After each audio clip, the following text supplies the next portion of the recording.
Here. So we have a really good class tonight. Really, really powerful. Okay, I have to tell you, for the ones of you that are, learning about Hanukkah, are interested in Hanukkah, I have these 3 really, really amazing recommendations for Hanukkah learning. This is one of my favorites, Sifsei Chaim by Rav Chaim Friedlander. Really, really amazing. He has on all the holidays. Basically, he goes into the spiritual ramifications of the times that we're in and how to know which month is responsible for which energy, for which for which power in the world that comes into the world. He goes into detail, and this specific one, he has most of this is on Hanukkah.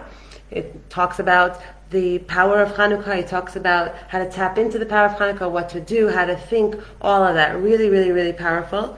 Then there's this one. It's like a little kuntris on it. It's a Yalkut Moadim. It's a little bit of just really nice Hasidic talks on letters on Hanukkah. And then there is the Maharal, obviously, Miprag on Hanukkah. It's called Ner Mitzvah. Really, really incredible concepts. So deep. So deep. Hanukkah and Kislev are one of the deepest holidays that exist, times of the year that are around for us. It says that when Mashiach comes and we're going to move into the Messianic era, then we're no longer going to we're not going to need holidays anymore. We're not going to be needing those things anymore to connect to God, because we're already going to be in a state of constant Kedusha, and a state of constant awareness. There's going to be this clarity, there's going to be this vision that we don't have now. And that's what's going to be then. So most of the holidays that are now with us, that we keep now, that we have now, are necessary for us to be able to, try to tap into that feeling, try to tap into that light, try to tap into that spiritual vision. So when we're going to be on that level already, we're not going to need all the holidays. The holidays that are going to come into the Messianic era with us, maybe very, very soon, are going to be Purim and Hanukkah. The 2 holidays, these 2 specific holidays, we're not going to talk about Hanukkah right now. We might get into Hanukkah next week, next Wednesday. What we're talking about right now is the actual energy of the month that we just walked into yesterday. And the reason that these 2 holidays, the Hanukkah and Purim, are the ones that we're going to take with us into the Messianic era is because these are the holidays that we actually created. It's because we have these holidays because we initiated the movement, the spiritual shaking of the time. And there's something very, very, that's one of God's love languages. It's called Itahuta Diretata. That when I initiate with Him, then that's His biggest love language, right? That's what it says that when the Jewish people got the Torah. Hi Rivka, and hi Ayala, and hi Michael, and Miriam, thank you for joining, welcome. That's what it says, that during the times that when we're going to move into this time period of Mashiach and of this new world, this new world order, and on our terms, right, on Mashiach's terms and God's terms, then the quality of our life is going to be a whole different level. When the Jewish people got the Torah, and then they did the sin of the calf, of the golden calf, and Moshe Rabbeinu sees this, and he breaks the luchos, he breaks the holy tablets. He breaks the holy tablets, the ones that came directly from God, they came directly from heaven, and he breaks them because we weren't deserving of them at that point. We dropped in our spiritual stature. And then what happens? What happens after that? After that, it says that the Jewish people came around, and the Jewish people asked for forgiveness, and the Jewish people created a situation, a spiritual situation, in which the second luchos, the second set of tablets, were eternal, will never ever be broken. How is that? How is it that the first set of luchos that came straight from heaven, literally etched in God's own, in His own figure of speech, hand, how is it that those were broken and those were no longer, and the ones that the ones that we created, how did we create that? We brought ourselves back to the table, meaning we screwed up, we messed up royally. We messed up royally, and then what do? We come back and we say, we go through the process, we go through the whole process of tshuva, we go through the whole process of charata, we go through the whole process of seeing where we went wrong and how skewed our vision was. We go through that whole process, and then what happens? Kimu v'kiblu. That the Jewish people, they arrived in a place themselves. They themselves. It wasn't that they were forced now, or he gave it to us, or like by Matan Torah, where kafalem har kegigos, he put a mountain on our heads in order for us to accept the Torah. It wasn't the reality. The reality is that we initiated that reconnection with him. We saw where we went wrong. We saw what mistakes we made. We wanted to change it around. We wanted to patch up the relationship. We saw his greatness and his love for us. We saw the whole picture we saw came from us. There's a very big difference between when you tell your child that you love them. I love you, baby. I love you, honey. I love you. I love you. I love you. When you hear your child saying back to you, I love you too, Ima, right? There's something so touching about that, because they don't necessarily always have to say I love you too, and they don't necessarily always do say I love you too. They don't always necessarily do see you or appreciate you or see the relationship, because the relationship in its nature, the relationship between a parent and a child, the relationship in its nature is a relationship where you give and they take, right? You brought them into the world. You kind of have to raise them. You created the situation. You have to take care of it, right? So when you're a child, then you don't necessarily see all the things that you're given. You don't necessarily see all the love and all the care and all the details and all the things that go into making sure you're okay. It's a given. It's like, you don't see those things. So when your child does see what you do for them, and your child does take a moment and say, wow, you got that for me? Like, you thought about it, and you drove to the store, and you found the store, and you found the exact toy that I mentioned, and then you went and you got it for me, and you wrapped it for me, and you brought it for me. Like, they go through all the steps of what you did in order to express your love to them. And they recognize that. What that does as a parent is it makes you want to, even aside from the fact that you're just so much more in love with the fact that with your child, because they see what you're doing for them and how much you love them. Aside from that, the connection between you and that child becomes much, much stronger. Much, much, much stronger, right? And that's what happens when the Jewish people, when we messed up, and we worship the idol. We worship the idol after everything that we went through, after all the miracles that we saw. It's like, somebody else would say, what's wrong with your God? How did he not dump you and pick another nation? Because Hashem is so beautiful in that way, that he loves the mess, and he loves the mistakes, and he loves the darkness, and he loves us groping our way through and figuring things out and not being perfect and not getting things straight all the time. He put that into the creation. Sheva yipol tzadik v'kam. In the creation of the world, there is this concept of you got to screw up, you got to mess up. You're not supposed to be perfect. Nobody wants you to be perfect. He doesn't want us to be perfect. There's no reason for us to be perfect. The whole process of becoming a mensch, the whole process of working on ourselves, messing up, not wanting to get angry, saying, I'm sorry, I don't want to get angry, and then messing up and getting angry. I don't want to talk to Shonara, and then messing up and talking to Shonara. The whole process of wanting to get up and falling, and wanting to get up and falling, and getting up and falling, and 2 steps forwards and 3 steps back, that whole process is what it's all about. And that's what we're going to learn about tonight. Because it's not about being perfect. It's not about being the Rebbitzin, and it's not about being the rabbi, and it's not about knowing all the halachos, and it's not about keeping all the mitzvos. It's really, really, really not. What it's about is having our heart in the right place. Wanting to be a better person. Wanting to come out of certain things and shed old skin, things that don't serve me anymore. Right? I recognize that I have an issue with gossip. I recognize that I have an issue with anger. I recognize that I have an issue with greed. I recognize that I have an issue with jealousy. I recognize that I have an issue with all these things. So coming to a place, coming back to realize that I have all these things, and the ins and outs of working on it, the process of the working on it, and the trying, and the failing, and the being annoyed that I failed, and oh my God, this morning I prayed, not to be upset, and all of a sudden, a few hours later, I'm already yelling at someone. I'm already upset at someone. How could I be that way? How could I do that way? So that's why we have to learn. We have to learn Torah, because Torah explains to us not according to our mind. Our mind will tell us, you're such a hypocrite. You're so two-faced. You just prayed by this, by that, and you asked, and you cried, and you this, and you that, and a few hours later, you're already screwing up.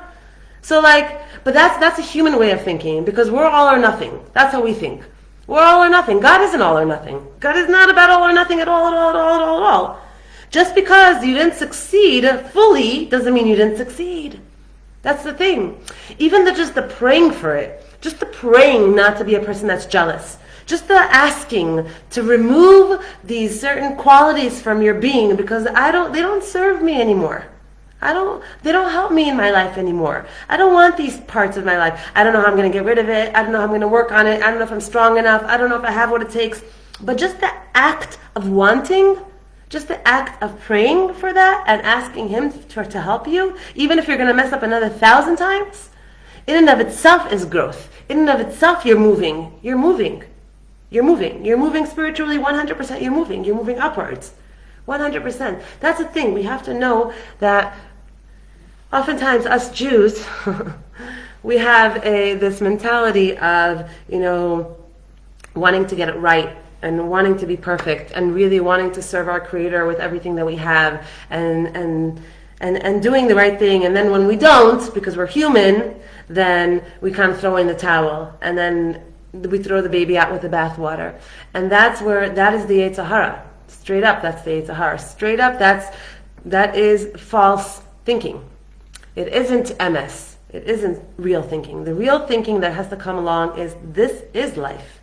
This is what was intended. This, the rolling around in the mud.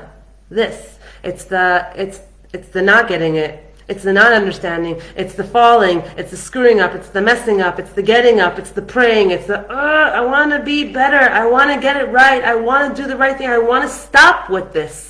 I want to stop with this. It's all of that in the kishkas in there. That is avodas Hashem.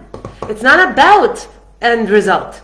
It's not. It's not about end result. And we have to stop kidding ourselves that that's what we're here to do, to become tzaddikim. When you learn the Tanya and you learn what it means to become a tzaddik, we're not here to become tzaddikim. We're here to be in the process of it all, to want, to desire, and not to know necessarily how to get this, how, the hows are not necessarily what we're about. It's the want. Kislev. Kislev is, if you look at the word Kislev, it's kisvelev. Kislev. It means that it comes from the word of kisui, and which is the covering of the heart. Covering of the heart. We're walking into a time right now. We just walked into a time. Rosh Chodesh Kislev is compared to Yom Kippur. There's a story about the Arizal that he was in his shul in Tzfat, and his Talmud came in, and his Talmud saw him sleeping. And he was sleeping, and he was muttering. He was like murmuring words. He was learning. And when he woke up, his Talmud asked him. He said, "Rabbi, what were you learning? What were you saying? What was going on?" And it was Parshas Balak when this happened. And he said to him, he said,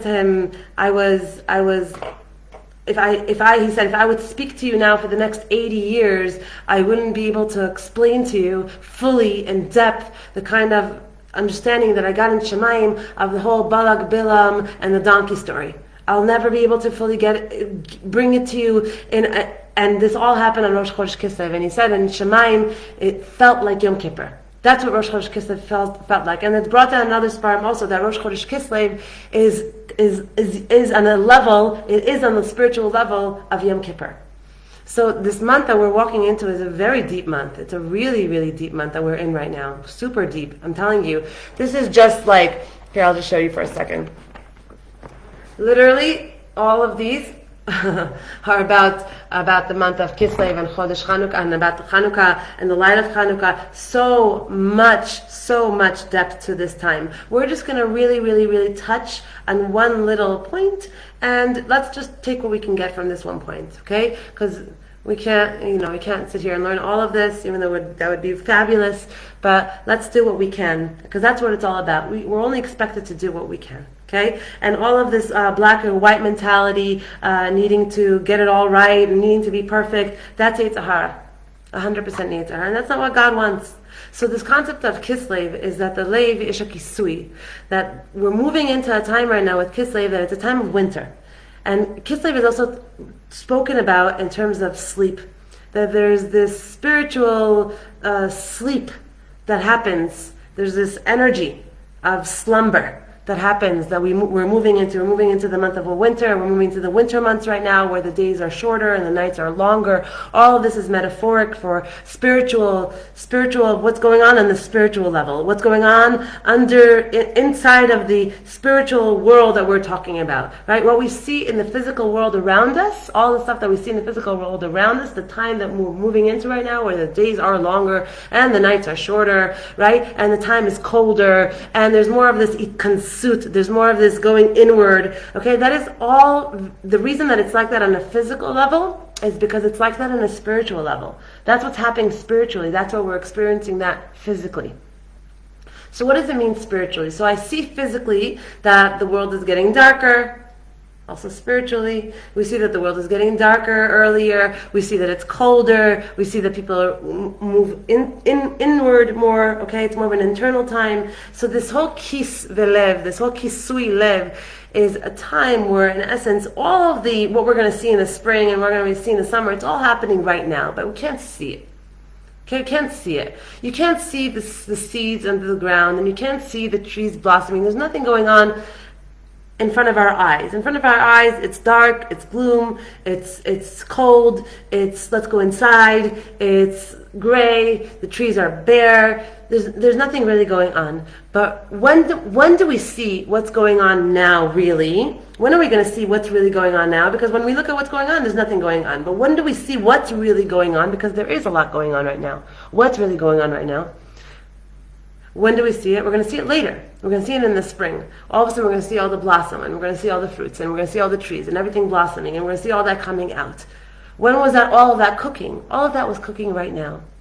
And this month, this time, which is so much shayach right now to the life that we're living and the time and history that we're living through, and our souls were chosen to be living through this time. It's not a coincidence that we're here during this era of history. We could have been in any other era. We could have been anywhere. We probably were, right? But we were chosen now to be here right now, where it seems really dark.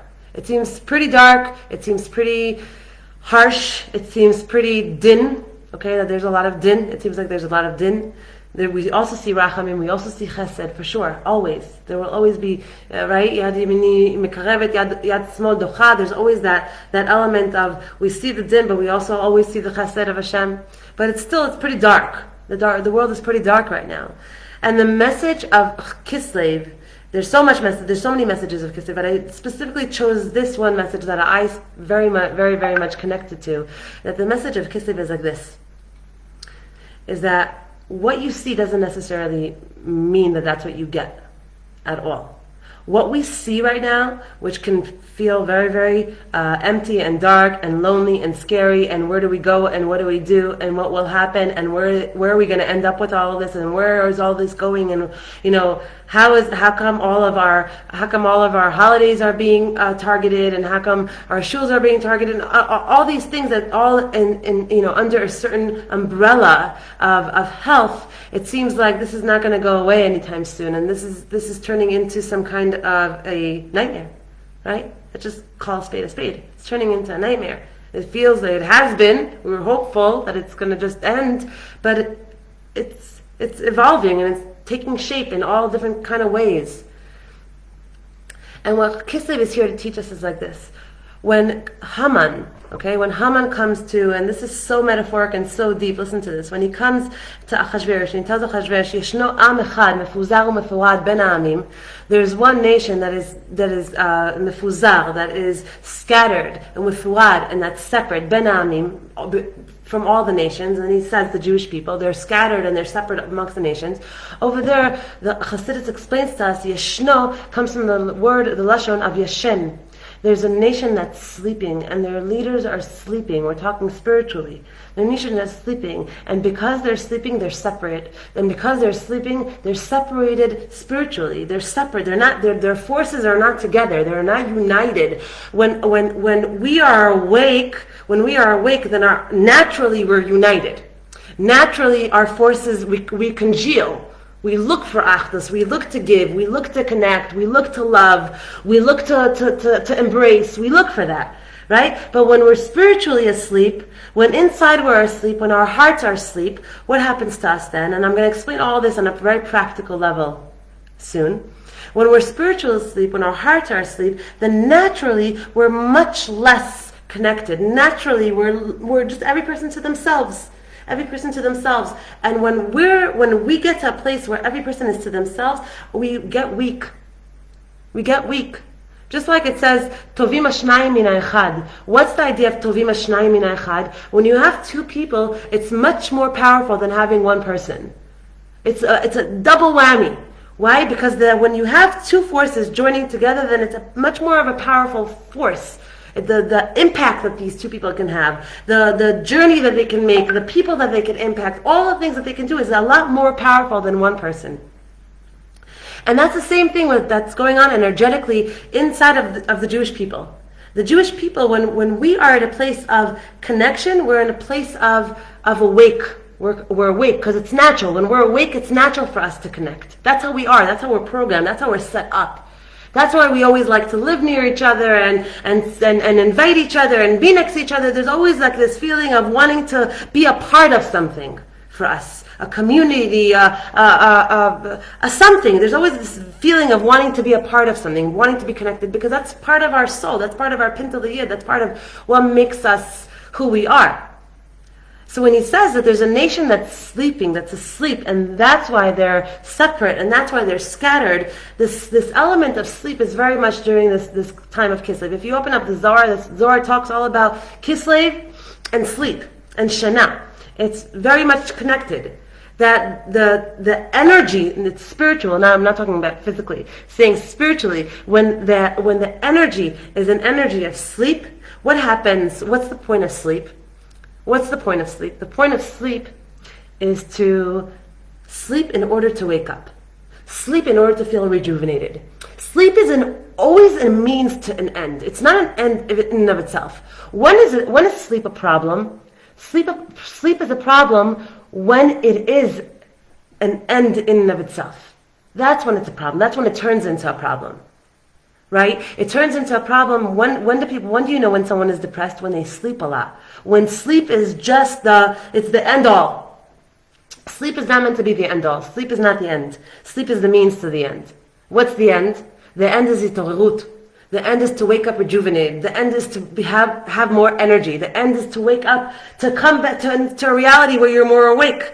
Right? That's why you do it. You do it in order to be more refreshed. You do it in order to be regenerate these cells and everything that's going on inside of you, to be more awake, to be more alive, to have more energy. And it's the same thing during this time right now, that we're moving into a time of sleep. But the sleep that we're doing right now has to be a sleep that matters. We gotta know how to sleep. You gotta know how to sleep. Right? When you go to sleep at night, what's the best way to go to sleep? The best way to go to sleep is, first of all, not to look at your phone for at least an hour before you go to sleep. Because what happens when we look at the screen is that the lights, the movement, the music, the words, whatever it is, it stimulates our brains. It stimulates our minds. And even when we do fall asleep, that people do fall asleep in front of the TV or do fall asleep in front of the screen, what happens to them is that their brain is it's not getting the rest that it needs. It's not good quality sleep. That's why a lot of people wake up exhausted.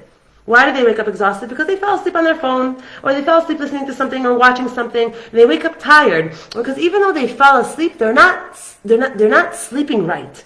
You got to know how to sleep. You got to know how to prepare for sleep. You got to know to quiet the place, to make it dark. You have to know to stop watching at least an hour to the stimulus, all the stimulus that your brain, all the sparking of your brain calms down. There's this shh.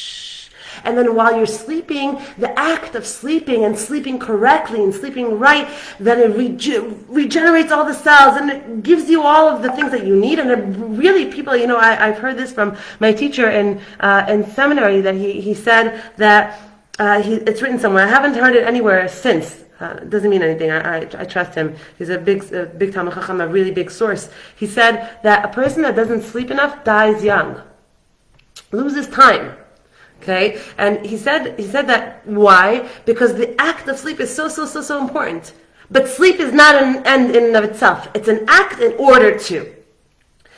And so therefore, when we're talking about this time of Kislev, al pnei hamayim, al pnei hashetach, like we say in Israel, like what meets the eye, like what you see, it seems like there's really nothing going on. It's doom, it's dark, it's quiet, it's a very lull kind of time. It's cold. Okay? That's the kind of environment that Kislev brings. We just stepped into the winter. We're just stepping into the winter, and that's what we're experiencing.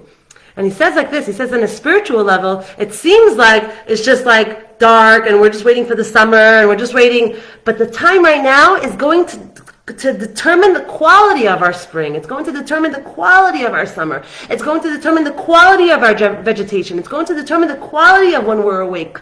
How you sleep determines the quality of how you're awake in your waking hours.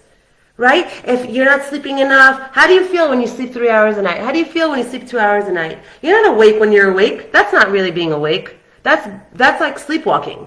Right? That's like you're not really awake when you don't sleep.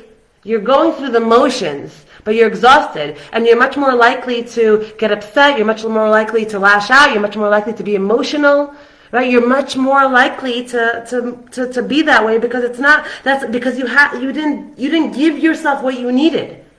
We need this time right now, this time of Kisui Lev. We need this time of going inside and doing the work on the inside, where nothing is going to be seen on the outside. There's no light, there's no cameras, there's no action, there's no spring, there's no geula. It's galus, it's dark, it's laila. That's what it is. That's what this time is. There's no light. There's no light. It's dark. But the light will come based on how good you do the dark, based on how you work the dark, based on how we know how to work the dark, where I don't need to see results yet. I'm in the work right now. I'm in the daily grind right now. I'm in the act of doing this time right now. This time where it's like doing sleep right. It's doing this time right. How do you do this time right? How do we get this time right? This Kislev right? How do we get this dark time right? What do we do? So there's a lot of things that we could do. And I'm going to give an example. I'm going to bring the example from the Chashmonaim. The Chashmonaim are the ones that eventually are the ones that brought that big burst of light in a really dark time. Okay? So we have to know that every Chodesh comes from the Lashon, comes from the word of Itchachut, of renewal. Okay? With every new month comes an energy of renewal. With every new month comes an energy of renewal. If you know how to tap into it, it's not hard to tap into it. All you have to do is show up. All you have to do is say, okay, this is a new month, this is a new moon. That means that the energy from the moon, that there is, that energy that God brings into the world is an energy of renewal. So I can jump on the train. I can get on it. Okay? How do I get on the train of renewal? What do? I show up. Which means that I do something that is something that I need to do already. I need to do this thing already. I need to love myself enough to do this for myself already. Okay? Whether it's from the very physical actions of eating better and not constantly caving into the same old, but eating better and treating my temple with more respect and more love, like I would my child, like I would someone that I care about. It's sleeping better. It's coming out of comfort zone, whether it's exercising or praying or meditating or jumping on the bandwagon of renewal. Because if I do something that I should do for myself right now, during this time, it's going to be a lot easier for me because of the energy of renewal in the air. So what did the Chashmonaim do? And I want to just, talk about them for a second, because what they did was very, very powerful, and I think it's very, very, very, very much connected to where we are and what we're living through right now. Very, very much. The Chashmonaim, there was Matisyahu and his 5 sons, and they lived here in Modi'in, not far from where I live, about a 20-minute drive, and they lived here, and during that time in Israel, there was the Yevanim, the Greeks, and their whole mission, the Greeks' whole mission was to take the Torah away from the Jews. Take the Jew away from his heritage. Take the Jew away from his roots. Take the Jew away from his culture. Take the Jew away from his Mesorah. Take the Jew away from what makes him a Jew in essence. Okay? Meaning, assimilate the Jew. Not kill the Jew, assimilate the Jew. Right? That was their whole thing. Haman was kill the Jew. Kill the Jew, men, women, children, kill them all. Right? The Yevanim were like, no, you could stay alive. We're not throwing you into any kind of fire. Okay? We're just asking you to please stop it. Just stop it. Stop it. Stop with all the rituals. Stop with all the minhagim. Stop with all of the spiritual codes and texts and ritual and all the things that you're doing. Just put that aside. Come with us to the gymnasium. Come with us to, come live like us. Come eat like us. Come be like us. Now, what makes a Jew a Jew? What makes us? What's this characteristic that we have about us? The only reason that we're still around is because of our Torah. That is the only reason that we're still around. If we didn't have people that were keeping the Torah and keeping Judaism and keeping the faith and holding onto where we come from, what we're made up of, what we believe in, how we speak, how we talk, how we walk, how we eat, if we didn't have people all throughout the ages holding on to the Torah, to the Eitz Chaim, if we didn't have that, we wouldn't be around today. There would be no Jew. Absolutely not. There would not be a Jewish nation today. Right? Just like we know a famous article by the essay by Mark Twain. That what is the secret to his immortality? What is the secret to the fact that we are around for so long? The secret is the Torah. That is our secret. That is why we are still around.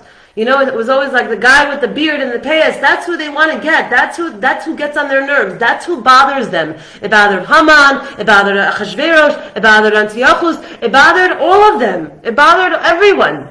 Everyone, every generation there is some nation that can't stand looking at us because of the way we look and the way we talk and the way we act. They can't stand looking at us. Right? So in every single generation, that's many generations. We've been around for many generations, and that means that for every single generation, there was a nation that got up, or a person or a people that got up, and we got on their last nerve, and we were so annoying, and they came at us with their tanks and their warfare and everything, and they came at us with Yaakov, and they came at us with Esav. They came at us in every direction, in niceness, like Yevanim, even though they weren't nice. But they were like, just eat this pig and we're good, right? They came at us with in a nice way. They came at us with stabbing us. They came at us in every direction, and they still cannot erase this face. They still couldn't erase this face. We're holding at 2020. We're holding year. Sorry, please forgive me for I don't know the Hebrew year. Forgot it. Slipped my mind. Not good with the Hebrew dates, but. We're holding in a time where we're still thriving, we're still around. Because the secret to our immortality is the fact that we're ochez b'Torah u'b'mitzvot. That's what keeps us alive. That's what keeps the fire going. That's what keeps the fire alive. And that's what's so beautiful about us. That is what's so beautiful about us. And like I said in the beginning, it's not necessary for us at all, in any way, shape, or form. Any Jew that's listening to this, every Jew anywhere in the world, no. Hashem doesn't want you to be perfect. Hashem doesn't need you to be the perfect student and the perfect child. No mother wants her child to be the perfect child because he's afraid. Oh, well, I'm sorry, Ima. Oh, I'm sorry I did that. Oh, please forgive me. Oh, are you okay? Yes, just be yourself. Relax. Just be yourself. Hashem doesn't want us to be on edge and scared and doing mitzvahs. The idea is the process. It's all about the process. It's all, and this is very, very much connected. It says in Sefer Todah, I read it here, that he says the idea is that, what is this Rahmana Liba boy? What is it that Hashem wants our heart? And how is it connected to Kislev? Because all of us and all of our work has everything to do with the desires in our hearts. Because the lev is mishkan ratzon. Where the lev is, our heart is the sanctuary for what we desire, for our desires. So when I understand that all of my work is on my heart, when I understand that all of my work is on what I desire, and what we desire oftentimes is so beautiful. We desire to be better. We desire to be good. We desire to help. Can we all the time? No. Do we all the time? No. But what do you want? What we want and what you desire, that's who you are. What you want, what is in your heart. And that's all Hashem wants. Rahman liba boy. Hashem wants your heart. He doesn't need you to be this perfect student, perfect child. He wants your heart. He wants to know what you desire. How you're going to get there, and if you're going to get there, and when you're going to get there, that's irrelevant.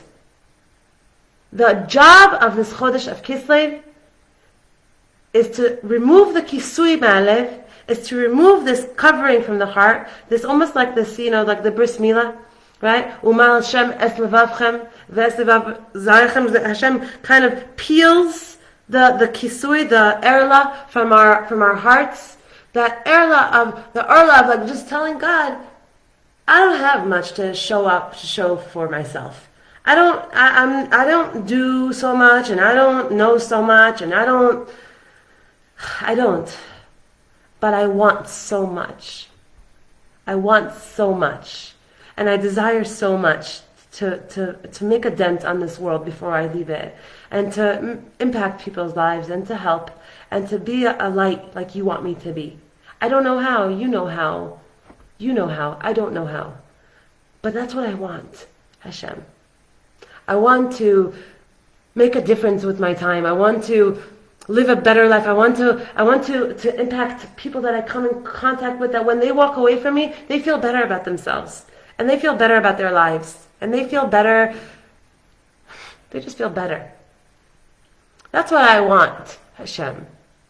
That's the work of these winter months. This is the work of the Chodesh of Kislev, of getting real with what you desire, and God knows your desires. It's you speaking them out. It's you saying them out to yourself. He knows what you want. He knows what you want. But you knowing what you want is what's the point here. It's all about us. It's all the whole point here, the whole thing. It's all about us. It's not about him. It's not about appeasing him, making him happy, worshiping him. It's not about him. It's through that relationship that we find ourselves. It's through that relationship that we realize what potential we have, and we realize our potential, and we touch our potential, and we feel our potential, and we evolve, and we become bigger and greater, and wow, larger than we ever thought we could be. Because a human being, us human beings, we need certain environments in order to find ourselves. We need certain environments in order to know ourselves, to meet ourselves. We need to be put in a certain environment, and I'll explain what that environment is in a second. We need to be in a certain environment, and then that's when we do the work, because naturally, we don't want to. Naturally, the way we're set up, the way human beings are set up, is that we want pleasure, we want comfort, we don't want hard work. Okay, but that is the brilliance in everything. That is the beauty in all of it. That he puts us in difficult positions and he puts us in hard situations. Why does he do that to us? Because that's where we meet ourselves. That's where we meet our greatness and our strength. Right? Where is this quote from? What doesn't kill you makes you stronger. Right? The idea that I don't need to be anything that I'm not. You don't need. Hashem doesn't want you to be anything that you are not. He wants you. That's why He created you.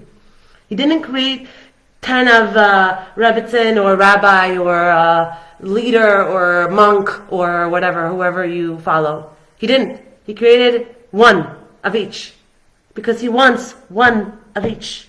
And what you bring to the table and what I bring to the table and what we all bring to the table is completely different. He wants you. He doesn't want you to twist and make yourself into something that you're not. But how do you get to be you? How do you find you? The you that I know myself to be today at the age of 37 is probably a very different me than I'm going to know when I'm 47. Because I'm going to know myself in such higher and deeper levels. I'm going to meet myself in so many more places. I'm going to go through more things. I'm going to learn more things. About life, about me, about my patterns, about my desires. I'm going to uncover and unravel. How do you uncover and unravel? Because you can go your whole life. You can go your whole life not ever meeting yourself, not ever knowing your potential, not ever knowing any of it. You go through it through the mitzvahs. When we're asked to pray, God doesn't need us to pray. He knows what we need. He knows what we want. He knows all of it. Why do you need to pray? And you have to be there, be kavana, and you have to think, and you have to be connected. Why? What happens to you when you're praying? What happens to me? And what happens to me when I'm praying is that all of a sudden I take 5 minutes or 10 minutes, and I'm just like with myself, and all of a sudden all this stuff surfaces. All my desires, all people I care about, all the things that I long for, all the love in my heart, all the pain in my heart, all this stuff starts to surface. Where when you wake up in the morning and you don't pray or you don't meditate or you don't give yourself that time, then you're a machine and you keep going from coffee to work to lunch break to home to pick up this. It's like, and so therefore he sets up these capsules of time. He sets up this, your mitzvah, you have to, there's a mitzvah to daven, there's a mitzvah to have Shabbat. What is it? What is these things? Again, it's not for him. It's for me to meet myself. It's for me to meet myself. And when do I meet myself? I have to give myself this time. We have to if we want to grow and if we want to evolve. We have to. Meaning, you have to take time for yourself and give yourself this, to time to think and what you want, and all of a sudden you feel, and then you remember, and then you desire, and then you ask for. It's such an amazing, amazing journey of Avodah Shabalev Tefillah. It's such an amazing journey. We human beings, we need it. We're not robots, and we're not behemoths. We're not animals that just need food and to procreate and to sleep. We're not. But it's very easy because the body's a very strong voice that tells us just do what feels good, and actually putting yourself into the service of prayer, putting yourself into the service of mitzvahs and all of that. That's not natural. It's not easy. It's not like, okay, let's do it. No, it doesn't come that easily at all. And that really, really, really is the avoda of Kislev, where let's remove the kisui from the lev, because your heart's in there. Our hearts are so beautiful. And so, this morning I picked up this guy who he was looking for a tramp. He was hitchhiking, which is very normal in Israel. Okay, so don't freak out. I was coming out of Kever Shmuel Navi. Shmuel Navi is buried across the street from my house. I go there to daven in the morning, and then when I came out, I saw him standing in the middle of a highway, this religious guy standing there in the middle of the highway, looking around. There was no buses, nothing going on. So I stopped for him and I said, "What do you need a ride? You need to go somewhere?" And he was I had to caught him off guard, and he said, "Yeah," and he jumped into the car. We didn't speak the whole way, and right before I dropped him off, I said, "You went to Kever Shmuel Navi?" So he said, actually, there's a Ma'ayan, there's a natural spring. And then he started describing to me where it is. Listen to this. He said, right when you walk up the hill towards Kever Shmuel Navi, you take a right, and there's a dirt path. The dirt path there? I was like, okay. He's like, you'll see an olive tree. Okay. And past the olive tree, there's an abandoned house. You go inside the house, there's a natural spring. Now that whole area it's Rama. It's from the times of Shmuel Navi and Elia Cohen, and that's where they brought up there was Mishkan, and that's where. So the whole area here is a huge. What's the word I'm looking for? Archaeological site, huge archaeological site. So he found this natural spring in this house past the olive tree, and I looked at him and I said, like, how did you get here? If you have a car, that's one thing, but if you don't have a car, it's a whole trek. And he said, I took the bus to this, and then I took another bus, and then I walked, and then I'm like, wow. And when he walked out of my car, and he said, like, it's a beautiful area there where you could just like sit and meditate. And when he walked out of my car, I was like, who is like you, nation of Israel? Who is like you? What a beautiful person. What a beautiful person. He treks all the way there to go into this mayan, to go into this mikvah, to toivel there, to daven there b'yichidus, to speak to his creator, to take this time to evolve emotionally and spiritually, and remember why he's here, and remember what he wants, and remember his desires, and speak out his desires, and verbalize his desires and his pain, and his will, and his confusion, and all of it. He takes out a chunk of his day to do that. That is avoda. That is the avoda shebelev. That is the work. That is the service that we're meant to be doing all the time, but especially now during this time. Let's uncover this heart. To who? To you or yourself. Being on this treadmill of life, constantly being on this treadmill of life, of needing to keep it up, just keep going. It's a drug. You understand that, right? We're all addicted to the rush of adrenaline, to keep doing, to keep going, to keep acting, to keep and the me inside is drowning. The me inside is not being heard. The me inside is not. There's no one listening to the me inside. The me inside, because unless you really, really take out time and dedicate it for yourself to your own. Just speaking, and sometimes, I realize that it's very, very hard for me to do Hisbodedus. I was always listening to concepts on Hisbodedus, and I was teaching Hisbodedus, and Hisbodedus means to isolate yourself with God. And there's Rabbi Nachman speaks a lot about this concept of Hisbodedus. I'm not going to get into it right now. If you want, it's an incredible avoda, Hisbodedus. And I had such a hard time, and then recently, God sent me a gift because I have a very hard time. I'm a speaker.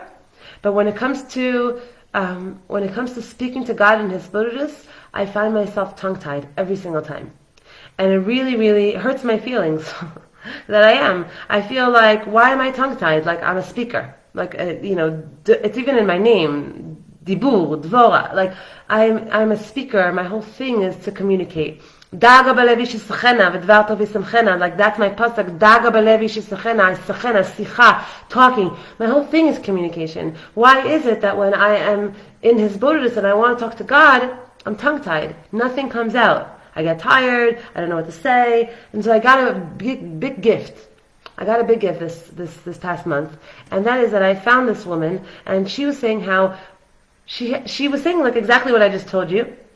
That she's so communicative and articulate, and then when it comes to Hisbodedus, she can't do it. And when you understand the benefits of Hisbodedus, when you understand the benefits of what happens to you on an internal level, what happens to your insides, what happens to your nefesh, what happens to your involvement, what happens to your growth, when you understand that, you don't want to miss out on that. But if it's so hard, then you just drop it, forget it. And what this woman said was that she started doing Hisbodedus through writing.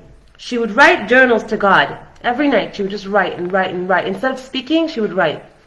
I started doing it, and I can't even tell you, my pen won't stop.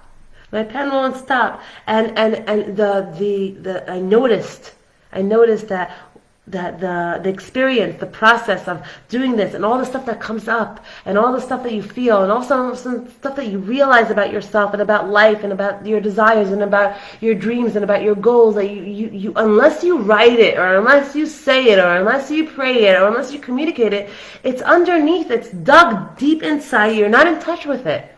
You're in touch with here, the superficial, the life, the doing, the acting, this. You're not in touch with all the stuff underneath. And again, like we said in the beginning, all the stuff underneath will determine all the stuff on top. Meaning how you're doing on an emotional, spiritual level, how much effort you're investing, how much you love that space, how much you give yourself space, how much you invest in that avoda for yourself, how much you give yourself that how much that will determine the quality of your actual life, your interactions, your job, your feelings, your moods. It'll totally impact that completely. And so what I want to say right now is I want to end off with this concept of the Chashmonaim. And what they did, it was like this. When they came in and they saw Matisyahu with their father sitting on the floor with sackcloth and ash on his forehead, and Yehuda says to him, "What are you doing?" I think it was Yehuda, if I'm not mistaken. He says to him, "Abba, what are you doing? Why are you sitting on the floor with sackcloth and ashes?" And he says, "What do you mean? We have to learn from Mordechai. We have to learn from Mordechai. It's what Mordechai did also, And he says, but we're not it's not the same story. It's not the same thing. He says, we're not supposed to be sitting on the floor right now with sackcloth and ashes. It's time for us to wake up." And in essence, what the Chashmonaim did is that they brought in, they sent in like a lightning bolt into the nation, where they were the only ones that were awake. Awake, what I mean when I say awake, awake spiritually. They were the ones that were evolving. They were the ones that were working. They were on fire. They were the ones that were pushing themselves out of their comfort zone. They were the ones that were forcing themselves to do things every single day, a little bit at a time, to better this being, this organism, to better it, whether it's spiritual or physical, or it's one. You understand the physical and spiritual. When you work on your physicality, it also affects your nefesh. When it's almost like when you throw a pebble into the water, it creates a ripple effect. So when you pull yourself out of bed at 6 o'clock in the morning, or push yourself out of the door at 7 o'clock in the evening, or 8 o'clock, or wherever, to go to a class, to go on a walk, to meditate, to pray, when you invest in yourself, when you invest in your nefesh, right? When you invest in your nefesh, then you're awake.